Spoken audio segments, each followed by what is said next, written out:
Hi, I'm Lauren Grace with the Rainforest Art Project, and today we will be developing our understanding of value and form. We will begin by using shading techniques to explore simple and then more complex forms. I will guide you step by step to create a fully rendered drawing using different types of lines and shading to build an image showing 3D depth. Whether it's a simple ball or cube or a more complex image like an apple or a self-portrait, as you commit to practicing these principles on cubes and spherical objects, you will find ways to apply these techniques to all kinds of drawings, leading to a more realistic artistic expression. But first, let's practice some shading techniques. You may already be familiar with hatching, cross-hatching, and stippling.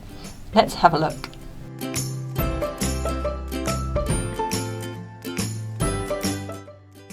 So get yourself another fresh piece of paper here. Just sharpened up my pencils. Now we're going to use our shading techniques with a cube shape. So ideally you might have a cube in front of you with a lamp, a light source on the cube, but I will be just kind of drawing from my imagination station. So I'm going to start with a square to begin creating my cube. You can grab your ruler also so you can get a definite even square. I'm just eyeing it right now. And then I'm going to just show you how to use your ruler to kind of get the depth of this cube. So I'm going to come up from that corner. I want to keep my ruler at the same angle, drop it down to that bottom corner and draw out, and then take it up to that top corner, trying to keep my ruler at the same angle. So that's kind of gone a little bit long for me, but I can use my eraser and get rid of what I don't need. Okay, and then I want to create a little bit of a background line so we can get a perspective. We know where our cube is sitting in a room, a vacant room. And I want to think about my light source. So maybe my light source is coming a little bit from this angle here. A little sunshine up there to help me remember. I'm thinking about where my light source is coming from. So I'm going to work more with my cross-hatching technique that we used earlier. So the closer the lines are together, the darker the shading. And then sort of the absence of lines is where that light will be reflecting. So we're less likely to use an eraser. So my light source is right here. So my lightest areas are going to be like on the top and slightly to the side there. So I'm going to start here. I'm just going to create a mid-tone all the way across on this side. This is going to be my darkest part of my cube. So I'm just going to create a mid-tone there, and then I can work a little bit more with hatching.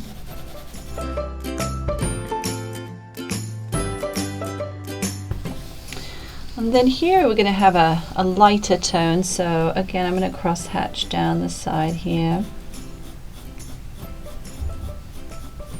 Remembering the light is touching that corner and then more of the top of the cube. So the shade is going to come down.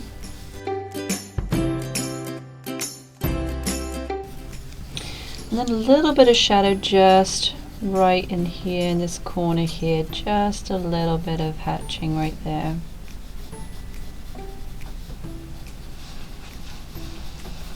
And then I want to think about the shadow that my cube is casting on the ground. I really want this much darker. Again, I'm using a HB pencil. It might be the kind of pencil you're using depending on what you have available to you. So then I want to think about where's that shadow. So that shadow for me, I would feel is coming out here and then kind of in here. Maybe a little bit out, down. So this is really going to be the darkest, the cast shadow. So I'm going to cross over to something much darker here just so you can see the difference. Coming close to my cube here, and then I'm going to just hatch out or down, as it were, as you can see the direction I'm sketching in.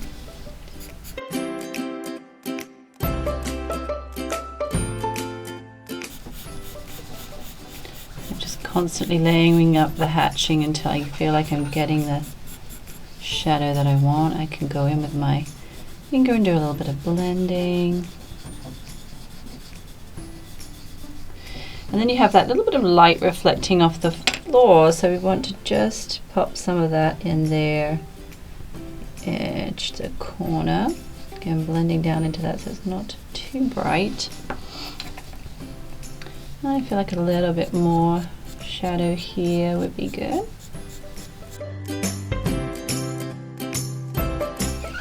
So you get the idea. We can really see that the light source is coming there. This is where everything is in shadow, and then this is where the shadow is coming out. So yeah, you want to practice this a few times and you'll start to get the technique down.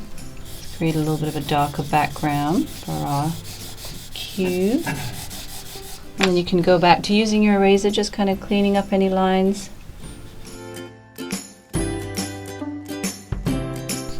Okay.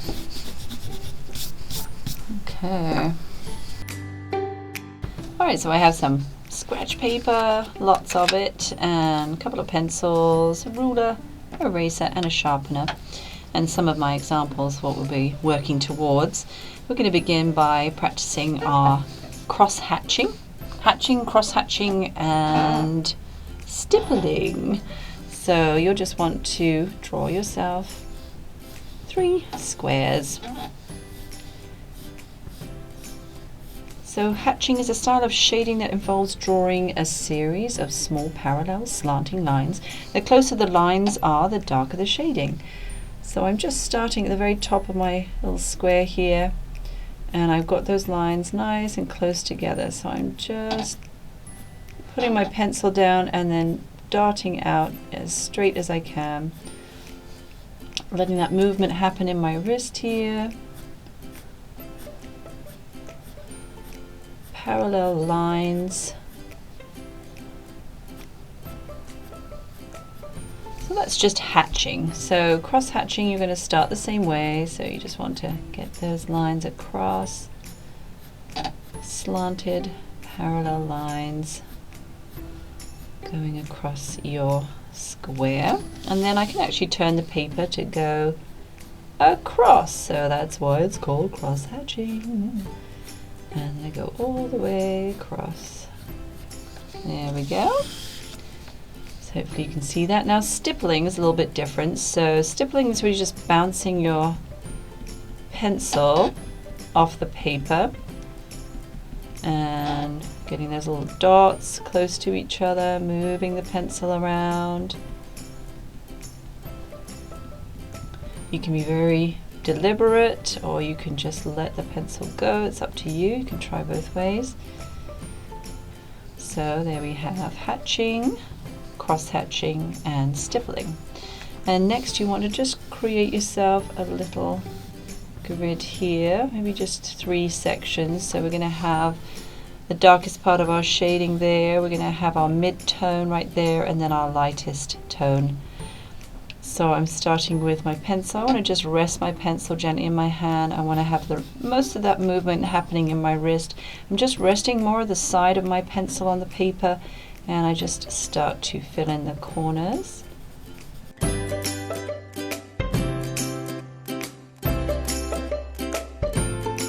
And now I'm going to try for a mid-tone. I want to blend those 2 colors together.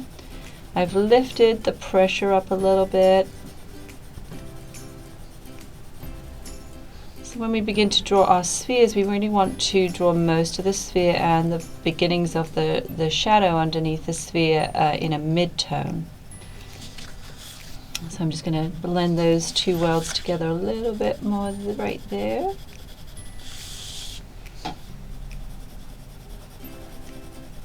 Okay, and then our lightest tone, so again, pressing even lighter now. So this is where you get to practice your techniques, is how much pressure am I using? How much patience do I have? And Can I notice where I need to work a little bit more, spend a little bit more time blending? Okay, so let's apply this to our sphere drawing.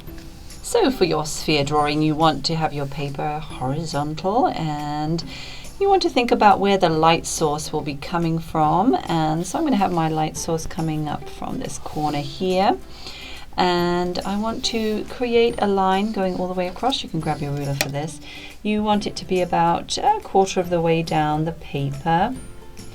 And then I want to create a circle. So I've got my light source coming down from that corner there. And just want the top of the circle. I'm just creating very little lines as I start to map out my circle. And I'm using the pencil very lightly, so I can always come back in with my eraser.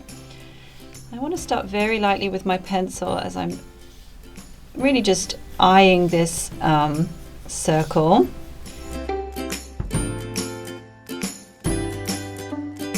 That looks pretty good. So just about a quarter of that circle is above my line and the rest of it is below.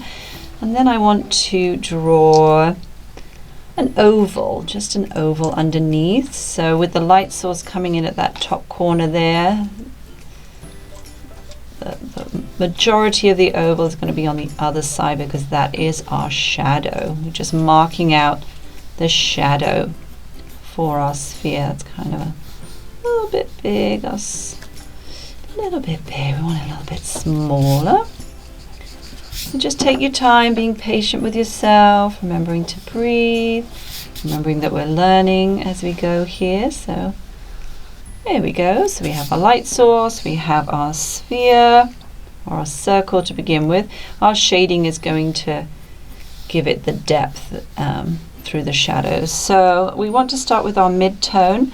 Again, I'm just using the side of my pencil, lightly holding my pencil and filling in the whole thing with my mid-tone.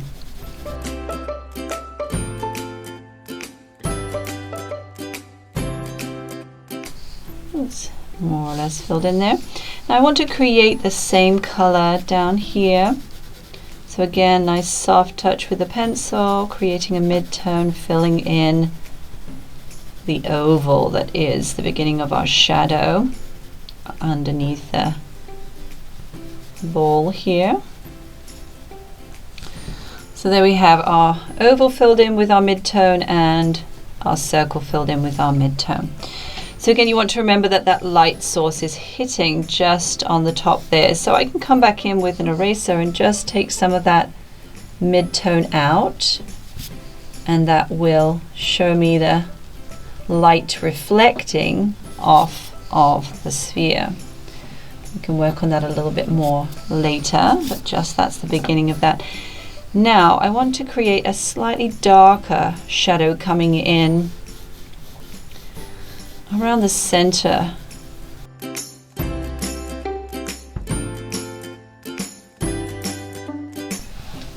I also want to sort of get to the edges here and blend that hard line so that it merges into my object. So I connect with the very edge, that hard line there, and gradually shade that in.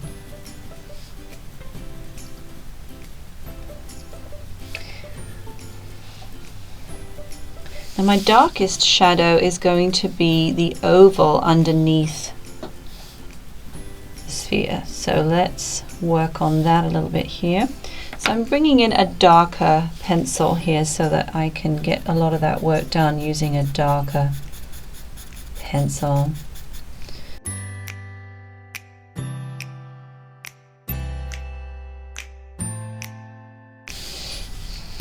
Okay, and there's something else I want to think about, which is how there's another source of light here, which is as it bounces off of the ground, it reflects back up to the very underneath edge there. So I can actually get my eraser and take some of the mid-tone out so that I get that reflection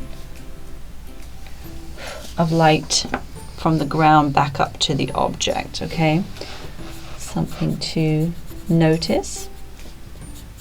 So something else to be aware of is as your the under part of your hand is pressing on the paper, you might end up smudging your work. There are ways to, you can place another piece of paper underneath your hand so that you're less likely to move the color around into places you might not want it. So I might keep that handy right there, because this darker color is actually quite smudgy. As you can see, I can blend with my finger, which is nice. So that's a cool trick, to bring another piece of paper over and place it under your hand so that you can keep your work as neat as possible.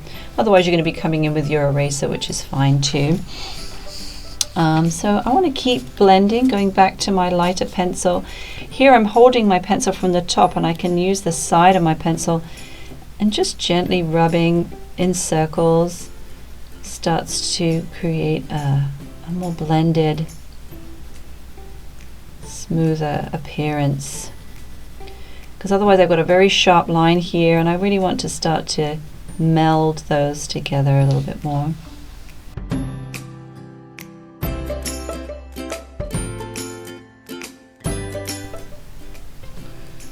It's always good to take a little break, step away from it for a few moments, and then come back to it, and you might see it with a fresh eye. And I can just shade in the background a little bit, so that will help make the object feel more realistic. Again, I'm just using the very side there, movements in the wrist, slowing down as I get closer to my object or closer to the line.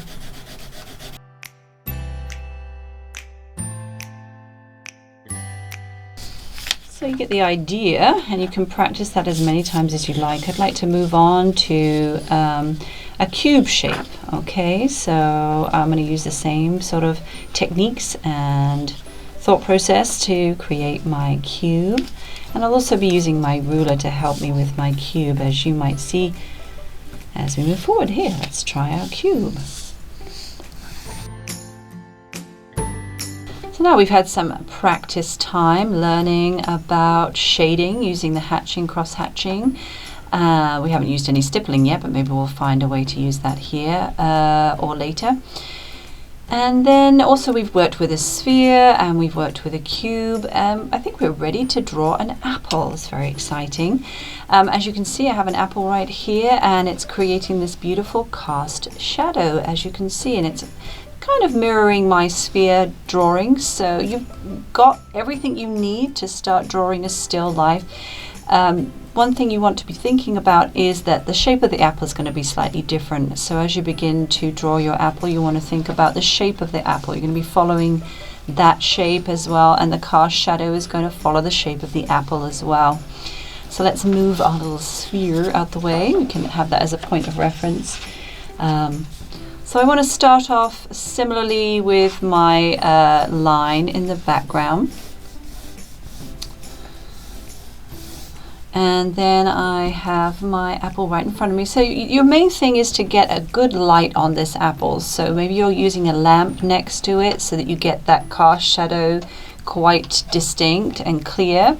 So maybe a light that's quite close by on the table is going to really help you define what's what. So all the checklist that you have about mid-tone, core shadow, cast shadow, reflecting light, and highlight. So as you can see, maybe from your angle is a little bit different. There's a nice highlight here, there's some highlights going on here. You've got the reflective light happening under here, and then you've got your cast shadow quite defined in front or to the side of it there, depending on your angle. All right, so I'm thinking about the shape of this, and this is actually quite a spherical apple. It's almost a nice circle, so I'm going to just work with that. So again, using my little lines to lightly map out the shape. Kind of comes in a little bit more to the side there.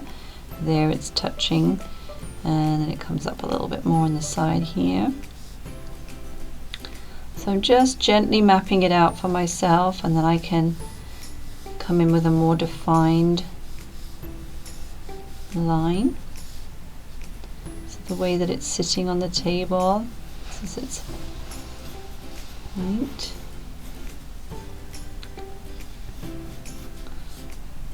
Now I can be more, put a little more pressure on with my pencil.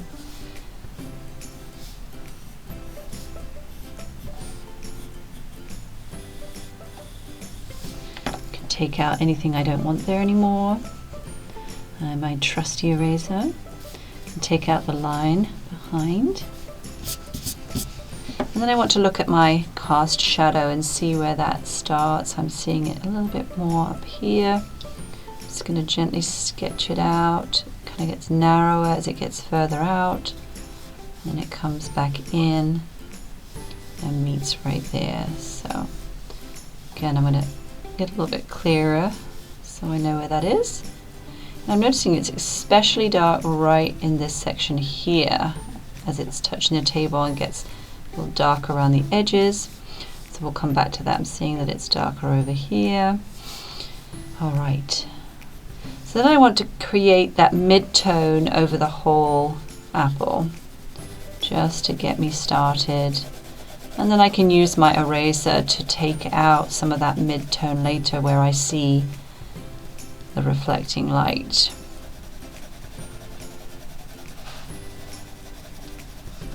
So I'm using the very edge, I'm using the wrist, moving from the wrist, light pressure, building the tone.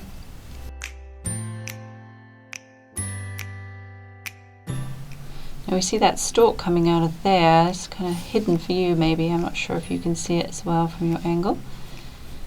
I'm seeing it coming out a little bit closer towards me. So just a little circle at the end, and then it feeds back down into the center there. And that's darker at the end. A little bit of hatching down.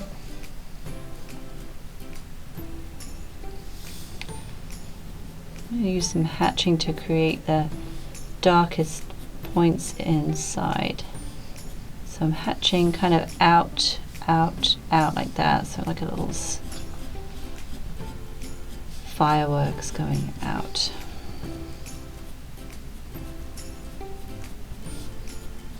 So you can see the apple's starting to take some form. You can start to see that that's what it is, I believe.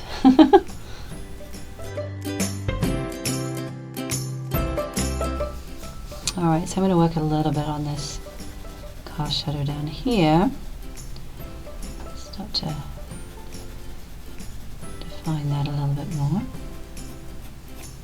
So you can see I'm kind of moving back and forth between soft shading and hatching. So again, you're going to find what works for you and defines your techniques the way that you draw.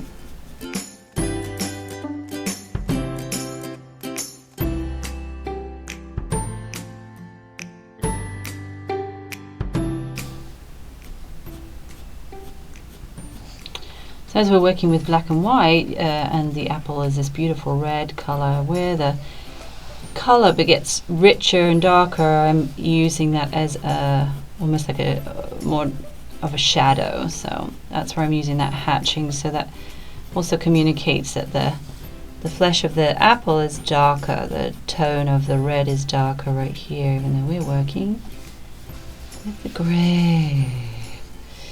Cool to do this with some colored pencils. That would be a nice next step.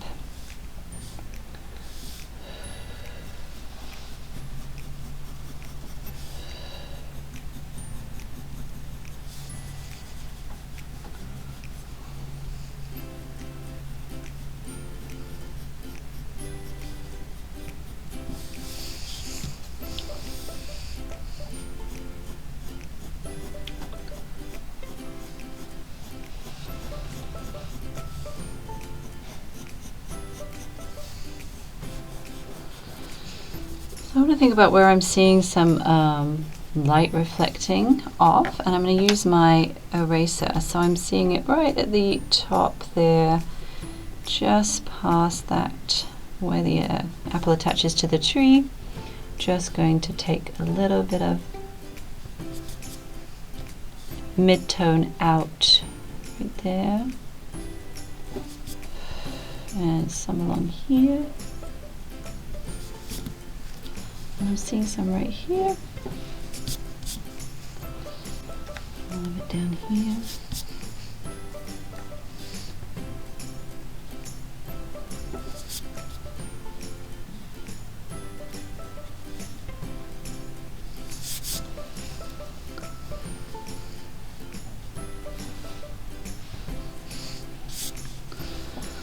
Okay. Again, wanting to just blend those degrees of shade. Just try and bring them together. I like to say kind of marry them together. Merge and blend, smooth out. Otherwise it's very broken up and you're going to see where that shifts and changes a little too abruptly. We want it to be a little bit more organic, and so I'm seeing even a lighter shade right outside of the shadow. Continuing off. So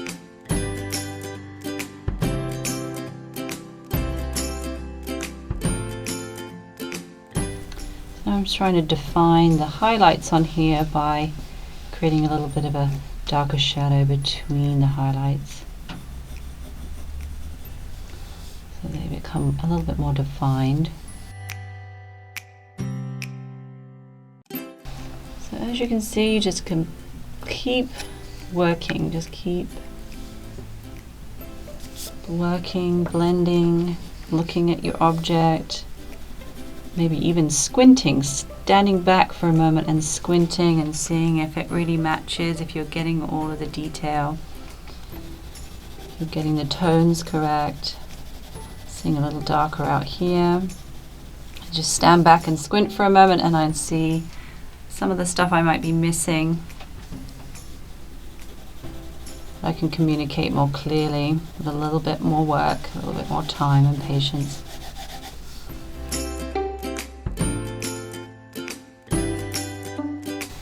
So now I want to really darken up the background so that it will make my apple stand out even more. So I'm using a very dark pencil here, and so I want to get nice and close to the apple, kind of get a little bit slower as I get close to the apple.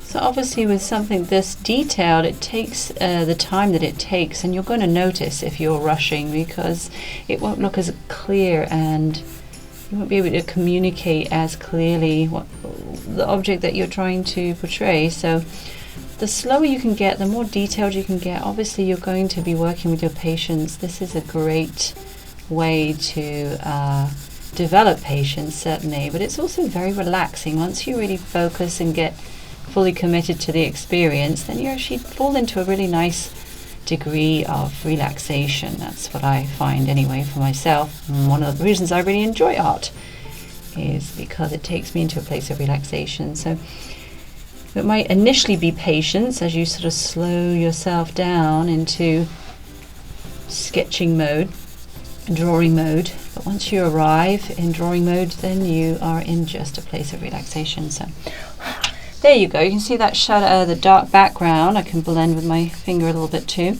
Makes that apple stand out even more. So you can try that for your own drawing. I'm just going to use this darker pencil again to communicate that shadow right directly under the apple. Little hatching moving out. Lighter pressure. So you can see now that you've worked with some real life object, we're working towards a self-portrait for our next section. So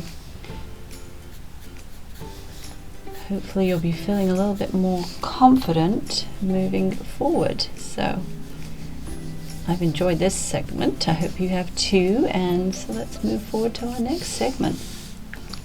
So I've just been spending a little bit more time with the shading, and something we kind of noticed is because we're in this room with a few different lights happening at the same time, is we've got a few different sources of light coming in. So as our previous drawing, which was the sphere, we just had the one source of light, which made a definite cast shadow. But with the apple, because we've got one source of light and maybe a couple of other sources of light coming from artificial light, it creates a difference with the shading. So that might be something that you'll notice when you're working on your apple, okay? This is Lauren Grace signing off with the Rainforest Art Project, changing the world, one piece of art at a time.